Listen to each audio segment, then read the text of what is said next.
nama saya Tatiana Kelana Fasidebuta dari kelas 11 IPA 4. Di sini saya akan mempresentasikan proses kultur jaringan. Kultur jaringan adalah membudidayakan suatu jaringan pada tanaman yang menjadi tanaman baru yang memiliki sifat seperti induknya. Lalu teknik kultur jaringan ada 4. Yang pertama, meristem culture, yaitu budidaya jaringan dengan menggunakan expand dari jaringan muda atau meristem. Yang kedua, pollen culture atau enter culture, yaitu menggunakan expand dari polen atau benang sari. Yang ketiga, protoplast culture, yaitu menggunakan expand dari protoplast. Yang keempat, chloroplast culture, yaitu menggunakan chloroplast untuk keperluan fusi protoplast.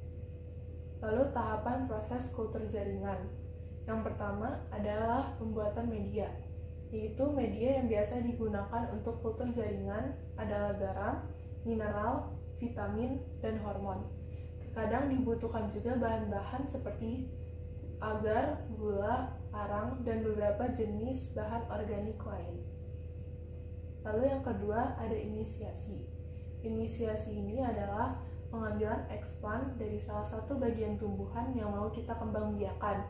Expand yang diambil ini akan digunakan dalam proses kultur jaringan dan bersifat meristematis, yang artinya sel-sel dalam expandnya aktif melakukan pembelahan. Lalu sterilisasi. Sesuai dengan namanya, sterilisasi ini digunakan untuk membebaskan expand dari segala bentuk proses kehidupan. Expand yang sudah melalui proses inisiasi kemudian disterilisasi dengan menggunakan alkohol. Caranya adalah expandnya direndam di alkohol. Lalu multiplikasi. Multiplikasi ini adalah kegiatan memperbanyak tanaman. Cara melakukan multiplikasi ini adalah dengan cara menanam expand pada media yang telah dibuat sebelumnya untuk mencegah kontaminasi mikroorganisme. Setelah expand ditanam, expand akan membentuk yang namanya kalus. Kalus ini merupakan kumpulan sel yang belum terdiferensiasi. Setelah itu, kalus akan mengalami pembaharuan nutrisi. Lalu pengakaran. Pada fase ini akan ada pertumbuhan akar yang dialami expand. Jika ini sudah berlangsung, tandanya proses kultur jaringannya ini mulai berjalan dengan baik. Setelah itu, expand akan berkembang menjadi plantlet atau tanaman kecil di dalam botol. Lalu aklimatisasi merupakan proses penyesuaian diri plantlet pada lingkungan tempat tumbuhnya. Aklimatisasi dilakukan dengan cara memindahkan plantlet dari tabung ke lingkungan tumbuh baru sebelum ditanam di dalam tanah. Lalu contoh tanaman kultur jaringan yaitu anggrek, pisang, kelapa sawit, kecambahnya tanaman hias, dan tebu dan krisan. Lalu manfaat teknik kultur jaringan.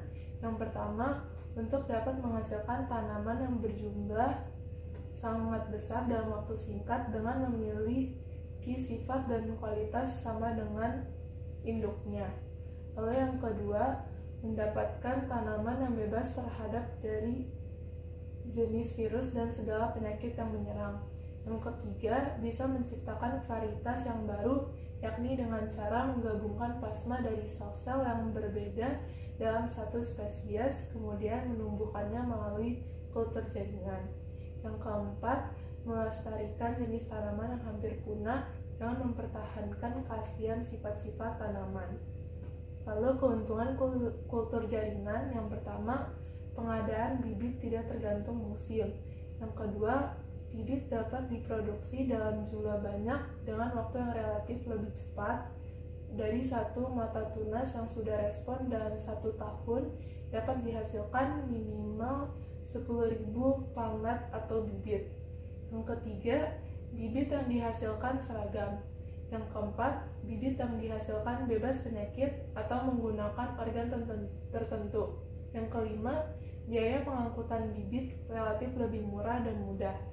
Yang keenam, dalam proses pembibitan bebas dari gangguan hama, penyakit, dan deraan lingkungan lainnya. Sekian presentasi dari saya, kurang lebihnya mohon maaf. Terima kasih.